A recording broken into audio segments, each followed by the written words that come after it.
पूजा, तालियां तैयार रखिएगा, सही जगह प्रयोग करिएगा। पसीने की करो पूजा, गरीबी भाग जाएगी।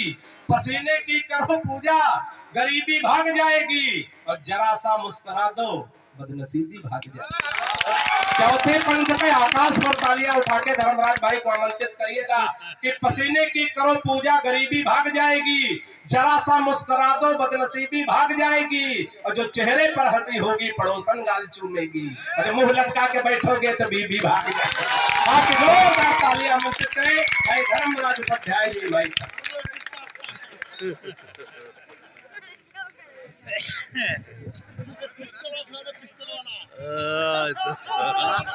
रामकोट की पावन भूमि को प्रणाम करता हूं और कहना है कि न तो ये हिंदुआनी है, न तो ये हिंदुआनी है, न ही ये मुसलमानी है, मगर ईमान सच कहता हूं मेरा खानदानी है। बराबर है मेरी नजरों में अशफाक और बिस्मिल। ये कहां भागा जा रहा है यार? कह रहा बराबर नहीं है। 5 साल के छोटे बड़े थे, बराबर नहीं। न तो ये हिंदुआनी है, न ही ये मुसलमानी है, मगर ईमान सच कहता हूं मेरा खानदानी है। बराबर है मेरी नजरों में अशफाक और बिस्मिल। हर एक कतरा लहू का मेरे बस हिंदुस्तानी। तालियां बाबा। भाई क्या कहते हैं, जिंदाबाद। पत्रकार साथियों ने कार्यक्रम कराया है, तो मेरी इच्छा है कि 4 लाइन इनके लिए मैं कह दूं, फिर जिसके लिए मैं जाना चाहता हूं वो मैं आपको सुनाता हूं। एक सच्चा पत्रकार क्या चाहता है कि मुझे न तीर न तलवार की जरूरत है, मुझे न तीर न तलवार की जरूरत है, सच को कहने को बस अखबार की जरूरत है। क्या बात है। एडवांस का 4थी लाइन पहुंचेगी ना। मुझे न तीर न तलवार की जरूरत है, सच को कहने को बस अखबार की जरूरत है तक तो ताज की कोई नहीं ख्वाहिश मुझको, कलम में सिर्फ मुझे धार की जरूरत है। क्या बात है, वाह वाह वाह। यहाँ समीर भाई बैठे हुए हैं, राजकुमार भाई बैठे, भूपेंद्र दीक्षित भाई बैठे, मुनीम जी बैठे हैं, सागर। मैं बहुत ईमानदारी के साथ स्वीकार करना चाहता हूं कि अगर मैंने कविता शुरू किया, यहाँ लिखना, यहाँ मंच पर पढ़ना, तो सबसे पहले इन लोगों ने मुझे शुरू कराया। और जो सबसे पहला मंच हमको दिया वो हमारे भाई जगजीवन मिश्रा जी ने दिया। एक बार इनके लिए आप जरूर ताली बजा दीजिए। पुलिस की भर्ती आती है, यहाँ के लड़के तमाम फोन करके भैया पुलिस में आने के लिए क्या योग्यता होनी चाहिए, कोर्स पूछने लगते हैं। हमने कहा भाई कोर्स बताने भर का समय हमारे पास नहीं है, 4 लाइन में मैं बताता हूं कि पुलिस में आने के लिए और पुलिस में रहने के लिए क्या योग्यता होनी चाहिए, और अगर बात समझ में आ जाए तो यहीं से समर्थन कीजिएगा।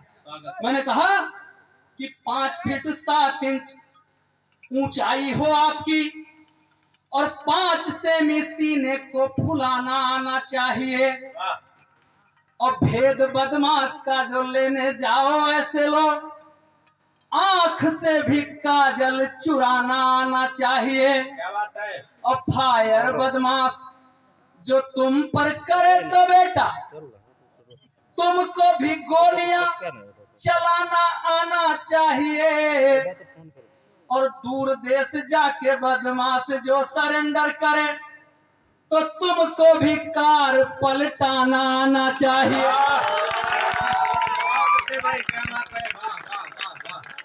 ये नौजवान बहुत ताली बजा रहे हैं, मैं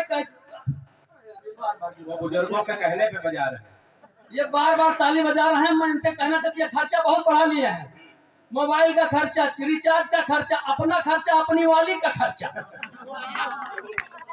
अब तो अपनी वाली भी कहती कि भैया के मोबाइल में डाल देना बैलेंस, पापा बैलेंस में डाल देना। तो मैं कहना चाहता हूँ नौजवानों तुम्हारे लिए, चाहे उसको मानो न मानो तुम्हारे पर है, इश्क को खाक करके छोड़ेगी, इश्क को खाक करके छोड़ेगी, कलेजा चाक करके छोड़ेगी, इश्क को खाक करके छोड़ेगी, कलेजा चाक करके छोड़ेगी। फोन तुम आज दे रहे हो जिसे, कल तुम्हें ब्लॉक करके छोड़ेगी। श्री कृष्ण जी मिल गए, कहने लगे कि मैं अवतार लेना चाहता हूं। रामकोट साइड में मैंने कहा महाराज वो द्वापर युग था जो निपट गया, अब कलयुग है, यहाँ अवतार मत लीजिए। बैठ जा भैया, स्वागत है आपका।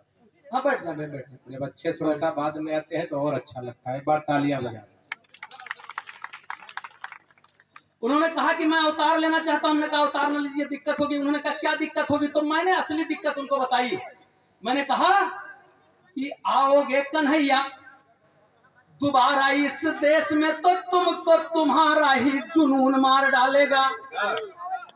आओगे कन्हैया दोबारा इस देश में तो तुमको तुम्हारा ही जुनून मार डालेगा। बहुत अच्छे, वाह। और कदम की ठंडी छांव भूल जाओगे कान्हा, गर्मी से तुम्हें मई जून मार डालेगा। और चाकू सा रखाए अब घूमती हैं गोपियां, तुमको तो इनका नाखून मार डालेगा। क्या बात है। तुमको तो इनका नाखून मार डालेगा। और गली गली मुरली बजाना न कान्हा, अब एंटी रोमियो वाला कानून मार डालेगा। भैया पीछे इस तरफ आवाज आ रही है, पीछे जरा हाथ उठा के बताओ।